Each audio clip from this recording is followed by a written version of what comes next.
Thanks for watching voice of Islam. शेख साहब के बयानात के लिए लाइक, शेयर एंड सब्सक्राइब करें।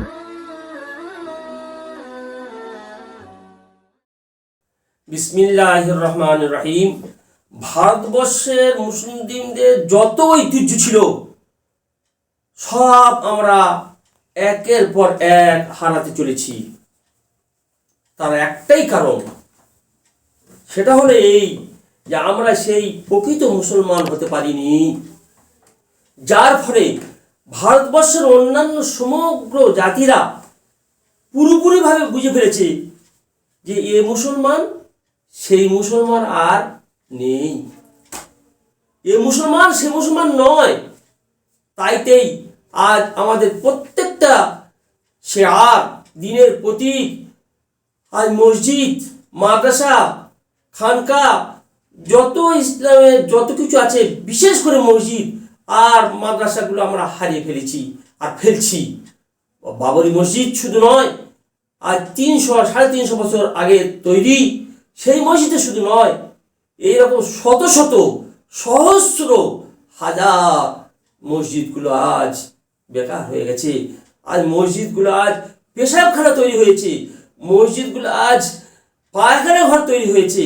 কলকাতার কতকগুলো মসজিদ আজ কি সর্বনাশ হয়ে আছে। আমরা সেই একটাও লোক নেই, মুসলমান নেই সেখানে যে নামাজ পড়তে আসবে, একটা মুসলমান নেই সেই মসজিদটা আবাদ করবে। বাবরি মসজিদ তো দূরের কথা, শুধু আজ বাবরি মসজিদ জিনা বাবরি মসজিদ শুধু নয়, সেটা অবশ্যই আল্লাহর ঘর, মসজিদ, উপাসনালয়, সেখানে ইবাদত করার জন্য তৈরি করা। আজ মুসলমান আমরা কই? সেই মুসলমান, প্রকৃত মুসলমান কোথায় আমরা গেছি হয়েছি, আর আমরা আছি কোথায়? আজ আশঙ্কা হচ্ছে এইটাই, বাবরি মসজিদ শুধু যাচ্ছে না আমাদের কাছ থেকে হাতছাড়া হয়ে, আমাদের মহল্লার মসজিদ তো একদিন হাতছাড়া হয়ে যেতে পারে যদি আমরা তার কদর না করি, আমরা তাকে যদি আবাদ না করি।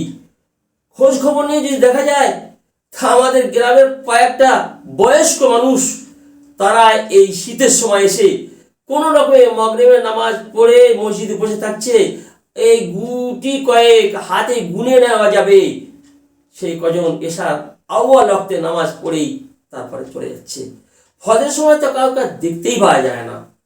জি হ্যাঁ, একা ইমাম সাহেব কখনো কখনো তকবীর পড়ে নামাজ পড়ে নিতে হয়। তো এই মসজিদের অবস্থা যদি আমাদের এই করি, মাদ্রাসাগুলোর অবস্থা যদি আমরা এইভাবে চালাই, তাহলে কেমন অবস্থাটা হবে। একটা ঘর যদি বড় হয়, সে ঘরে যদি আপনি খুব সুন্দর করে তৈরি করলেন, নানা কারুকার্য করে, আবার সুন্দর বহু টাকা পয়সা খরচ করে ঘরটাকে বাঁধলেন, কিন্তু একদিনের জন্য ঘরে বাস করবেন না, কেউ আত্মীয় স্বজনও সে ঘরে আসবে না, সে ঘরটা বিরান হয়ে যাবে, জিনের বাস হবে। শেষ পর্যন্ত পাড়ার কুকুরগুলো এসে বাস করতে থাকবে। তাই আমরা একের পর এক, শুধু এই মসজিদ কেন, আমরা নিজেকে নিজেরা হারিয়ে ফেলছি। আমরা মুসলমান, সেই মুসলমান কই? সেই মুসলমান কেমন করে আমরা চলেছি? আমাদের আচার আচরণ, চাল চলন আমাদের ইসলামের পরিপন্থী হয়ে গেছে। আল্লাহ রসুল সাল্লাল্লাহু আলাইহি ওয়াসাল্লাম বারবার হাদিস পাকের মধ্যে বলেছেন, স্বয়ং আল্লাহ তাবারক তাআলা বারবার ঘোষণা করেছেন। সূরা আল ইমরানের মধ্যে আল্লাহ তাবারক তাআলা 139 নম্বর আয়াতে বলছেন, আউযু বিল্লাহি মিনাশ শাইতানির রাজীম, ওয়ালা তাহিনু ওয়ালা তাহজানু, আর তোমরা হাল ছেড়ে দিও না, তোমরা হাল ছেড়ে দিও না এবং তোমরা দুঃখিত হইও না। ওয়া আনতুমুল আলাউনা ইন কুনতুম মুমিনিন, আর জেনে রেখে দাও, তোমরা যদি প্রকৃত ইমানদার হয়ে থাকো আর প্রকৃত ইমানদার অবস্থায় তোমরা জীবিকা নির্বাহ করো, তাহলে জেনে রাখো তোমরাই জয়ী হবে।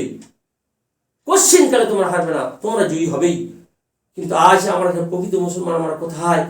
আমাদের কার্যকলাপ কোথায় উড়ে গেছে, সেই কার্যকলাপ নেই।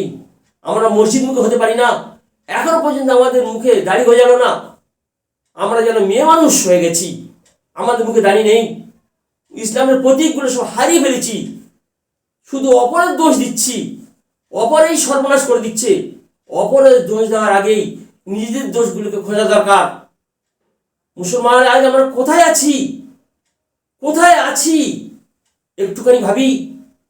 আমাদের মুসলিমের বাহ্যিক যে সমস্তগুলো আমাদের প্রতীক আছে, যে সমস্ত ইসলামের শেয়ার, সেগুলোকে আমরা অন্তত টিকিয়ে রাখি, তা নইলে আমাদের অবস্থা চরম দুরবস্থায় পৌঁছে যাবে। সমস্ত কম বুঝে ফেলেছে যে আমরা কোন মুসলমান। তাই বলি ভাই, শুধু বাবরি মসজিদ নয়, 100 বার বাবরি মসজিদের জন্য দুঃখিত, খুব দুঃখিত যে আজ মসজিদটাকে শহীদ করে দেওয়া হয়েছে। যেভাবেই হোক, কিন্তু আজ যে মন্দির তৈরি করা হচ্ছে, এই 22শে জানুয়ারি আগামীকাল মন্দির, রাম মন্দির উদ্বোধন, ঠিক আছে, ভালো জিনিস তো। মসজিদ, মন্দির এগুলো সমস্ত একটা উপাসনালয়। এতে কি হয়, মানুষ ধর্ম নিয়ে আলোচনা, ধর্মীয় মানুষ হয়ে যায়। আর ধর্ম কারে বলে? মানুষের মধ্যে মনুষ্যত্ব আসা, মানুষ হওয়াকে তাকে বলা হবে ধর্ম, ধর্মীয় মানুষ।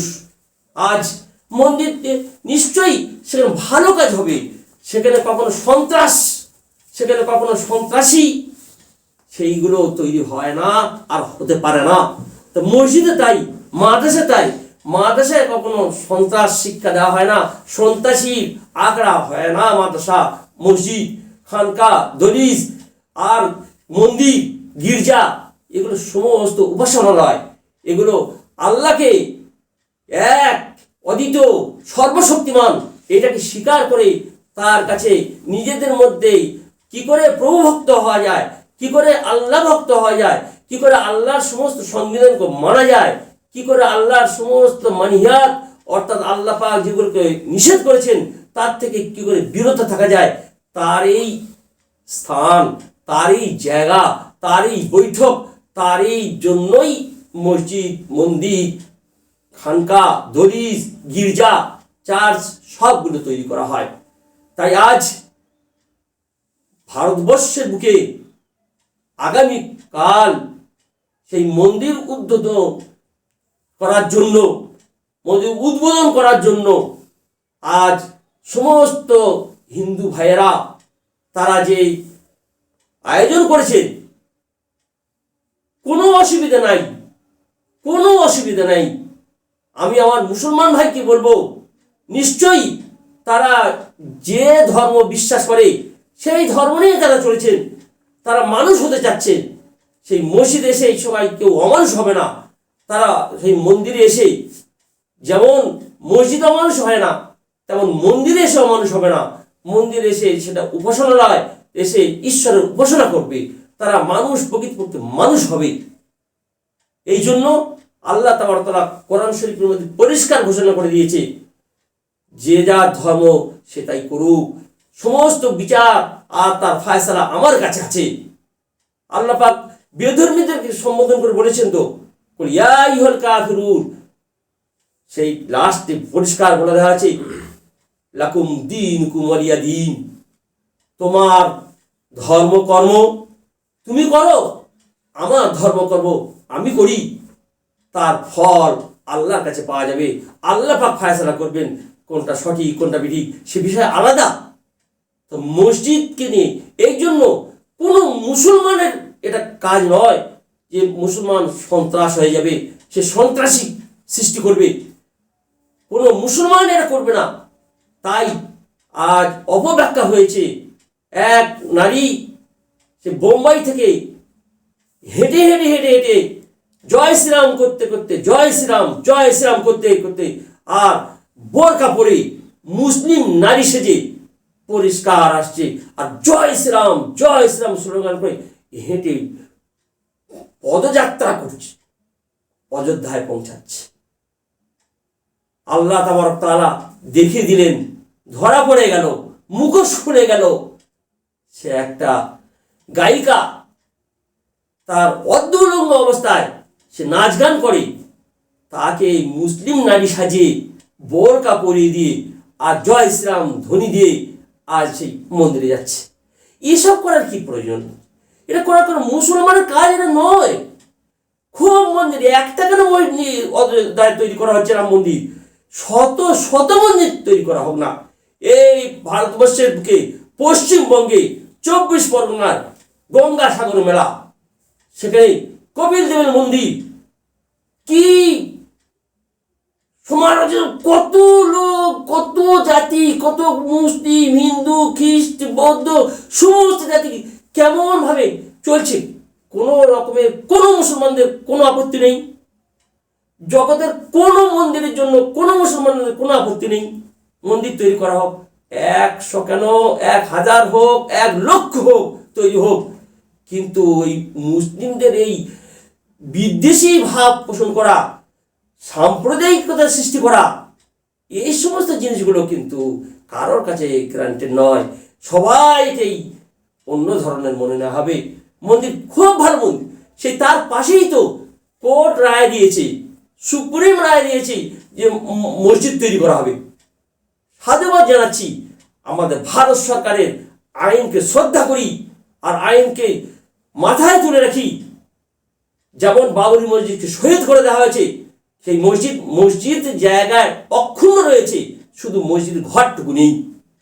কিন্তু কোন আমরা মুসলমান সেটাকে আমরা আবাদ করেছি, ভেঙে গেছে, ভেঙে দেওয়া হয়েছে, কিন্তু মসজিদ আকাশ পর্যন্ত সেটা মসজিদ, আর পাতাল পর্যন্ত সেটা মসজিদ। সেখানে কিন্তু সরকার বাহাদুর কোনো রকমের হস্তক্ষেপ করেননি, তার বাইরে জায়গা দিয়ে সেখানে মন্দির তৈরি করা হচ্ছে। তো মুসলমানদের আপত্তি কোথায়? ওয়াকফ বোর্ড কোনোদিন কোনো আপত্তি করেনি। আর আমাদের জমিয়ত ওলামার তরফ থেকে, ওলামাদের তরফ থেকে, মুসলমানদের তরফ থেকে কোনো আপত্তি নেই, কোনো আপত্তি নেই। কেন এই ধর্মের নামে সুরসুরি দিয়ে আর সাম্প্রদায়িকতা বাড়াবার চেষ্টা, অপপ্রচেষ্টা হচ্ছে? কেন হচ্ছে এগুলো হওয়া মোটেই অবাঞ্ছনীয়, কোনো রকমের এটা হওয়া উচিত নয়। এই সমস্ত অবস্থা, দুজন ছেলেকে এনে সেও ধরা পড়ে গেল যে এই মন্দিরটাকে উড়িয়ে দেওয়া হবে, সেও ধরা পড়ে গেল হিন্দু। কেন? এগুলো কিন্তু মোটেই ভালো নয়। মন্দির হোক না, খুব ভালো, তার পাশে আবার একটু দূরে মসজিদ তৈরি হবে, তো সেটাও সাধুবাদ জানানো হবে। সেই মসজিদটা তৈরি হোক, তাতে আমার কথা হলো সেটা যেন আবাদ করা হয়। শত শত মসজিদগুলো কলকাতায় দেখলে কান্না আসে, চোখ দিয়ে পানি ঝরতে থাকে। সেই মসজিদগুলো ওই চিড়িয়াখানার পাশে দেখে নেবেন আপনারা, সেই মসজিদগুলো পেশাবখানা তৈরি হয়েছে। একজন নেই সেই মসজিদকে বাতি জ্বালাবার জন্য, একজন নেই মসজিদে আজান পড়বার জন্য, কেউ আসতো না। কি হবে? পোড়ো ঘর, যেমন কুকুর শুচ্ছে, কুকুর বাস করছে, তেমন জিন ভূত বাস করছে। এইভাবে হতে হতে হতে ভেঙে গেল, পেশাবখানা তৈরি হয়ে গেল। আজ আমরা যদি আমাদের মহল্লার মসজিদকে সেইভাবে আবাদ না করতে পারি, আস্তে আস্তে আস্তে এটাও হাতছাড়া হয়ে যাবে। মুসলিম ভাই, ভালো করে জেনে রাখুন, ভালো করে জেনে রাখুন, সেই প্রকৃত মুসলমান হই, সেই প্রকৃত মুসলমান হয়ে ইসলামের ঐতিহ্যগুলোকে বজায় রাখি। আমার সিটটাকে যদি আমি না বসি, না ব্যবহার করি, খালি ফেলে দিই, তা কাকে হাঁকবে? অবশ্যই কাকে হাঁকবে। 2 দিন পরে, 4 দিন পরে এমন অবস্থা হবে, সেই সিটটা আর বসবার অবকাশ থাকবে না, বসার মতো আর পজিশন থাকবে না। সেই সিটটা আস্তে আস্তে ভেঙে যাবে, পতিত হয়ে যাবে। তাই আমাদের যেগুলোকে তৈরি করা আছে, তার সঙ্গে সেই সৎ আচরণ করি। তার মসজিদের একমাত্র মুসল্লি হলো তার খোরাক, নামাজি ভাই হলো তার খোরাক। সেই মসজিদ আবাদ করার জন্য আমাদেরকে মসজিদ যেতে হবে। তাই বলছিলাম তো, এই গুটি কয়েক বয়স্ক মানুষকে খোঁজ পাই, আর যুবক ভাইরা সমস্ত জায়গায় আড্ডা মারা হচ্ছে। মসজিদে আজান হয়ে যাচ্ছে, কোনো খবর নেই। মসজিদ নামাজ হয়ে গেল, কোনো খবর নেই। তা সেই মসজিদগুলো বেরানো হবে না, এমনি থাকবে? কখনোই এমনি থাকতে পারে না। এই জন্য বড় দুঃখের সঙ্গে বলছি, আমাদের কাজ হবে এইটাই। আল্লাহ তাআলার ঘর আল্লাহ হেফাজত করেছে, বাইতুল্লাহকে আল্লাহ পাক হেফাজত করেননি? সেই দিন এখনো আছে, সেই কোরআন এখনো বিদ্যমান, সেই হাদিস রসুল এখনো বিদ্যমান। সেই মুসলমানের অভাব, সেই মুসলিমের অভাব, আবরাহা বাদশাহ এসে ধ্বংস করতে এসেছিল বাইতুল্লাহকে, সেই আবরাহাকে আল্লাহ তাআলা দেখিয়ে ছেড়েছেন তার ঘর রক্ষা করা। এটা মসজিদ, আজ বাবুর মসজিদ, আল্লাহর ঘর, কিন্তু সেখানেই সে বান্দার আবাদ করেনি, আল্লাহ পাক তার ঘরকে তুলে নিয়েছে, কোনো আফসোস নেই। কিন্তু শত আফসোস আমাদের মুসলিম ভাইয়ের উপর আফসোস, সেই ইবাদত গাহটাকে আমরা ইবাদত করি নাই, সেই ইবাদত গাহকে আমরা ছেড়ে দিয়েছি ইবাদত করতে। তাইতেই এটা কখনোই বলা যাবে না মুসলমান এরকম হিংসুক নয় যে অপর ধর্মকে ছোট করে দেখবে, অপর ধর্মকে খারাপ বলবে, অপর ধর্মাবলম্বী ভাইকে গালি দেবে। আল্লাহ রসুল কঠিনভাবে নিষেধ করেছেন, কঠিনভাবে নিষেধ করেছেন। আল্লাহ তাআলা স্বয়ং কালামুল্লাহর মধ্যে লাকুম দীনুকুম ওয়ালিয়া দীন। তাইতেই বলি আমরা মুসলমান এখনো সময় আছে, নিজেদেরকে শুধরে নেই, নিজেদের অবস্থাকে ফিরে আনি। আল্লাহ পাক কোরআন শরীফে পরিষ্কার বলছেন, কোনো কম অতদিন পর্যন্ত সেই পরিবর্তন আল্লাহ পাক তাকে করবেন না, কোনো সম্প্রদায়কে, কোনো জাতিকে আল্লাহ পাক পরিবর্তন করে দেবেন না যতক্ষণ পর্যন্ত তারা নিজেরা নিজেদেরকে পরিবর্তন না করবে। এটা কোরআন শরীফের কথা, পরিষ্কার কথা। ইন্নাল্লাহ লা ইউগাইয়িরু বিকওমিন হাত্তা মা ইউগাইয়িরু বিআনফুসিহিম। আল্লাহ তাবারক তাআলা আমাদেরকে এখনো পর্যন্ত বুঝবার তৌফিক দিলেন না। হে আল্লাহ, দয়া করে, অনুগ্রহ করে তুমি রহমান রহিম সমস্ত মুসলিম জাতকে আল্লাহ প্রকৃত মুসলমান বানিয়ে দাও। আমার মুসলমান ভাই, আল্লাহর কাছে আমরা কাঁদি, বিশেষ করে আগামীকাল সমস্ত গায়ের মুসলিম আজ রাম মন্দির করে, এই শুধু অযোধ্যায় হচ্ছে না, সারা ভারতবর্ষের বুকে একটা আলোড়ন সৃষ্টি হয়েছে। খুব ভালো কথা, তো মানুষ মানুষ হতে যাচ্ছে। আমি তো বলি মানুষ মানুষ হতে যাচ্ছে, ভালো জিনিস।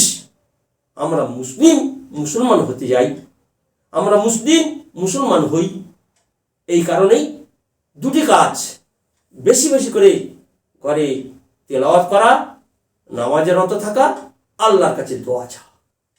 বাস, তেলাওয়াত আর নামাজ একটা কাজ, আর আল্লাহর কাছে দোয়া চাওয়া। কি দোয়া চাওয়া? আল্লাহ আমরা যেন সেই মুসলমান, সাহাবীওয়ালা মুসলমান, নবীওয়ালা মুসলমান, আল্লাহওয়ালা মুসলমান, যে মুসলমান প্রকৃত মুসলমান, যে মুসলমান আল্লাহর বান্দা, ও ইবাদুর রহমান বলা হয়েছে কোরআন শরীফে, রহমানের বান্দা। আল্লাহ আমাদের প্রত্যেক মুসলমানকে রহমানের প্রকৃত বান্দা হওয়ার তৌফিক দান করুন।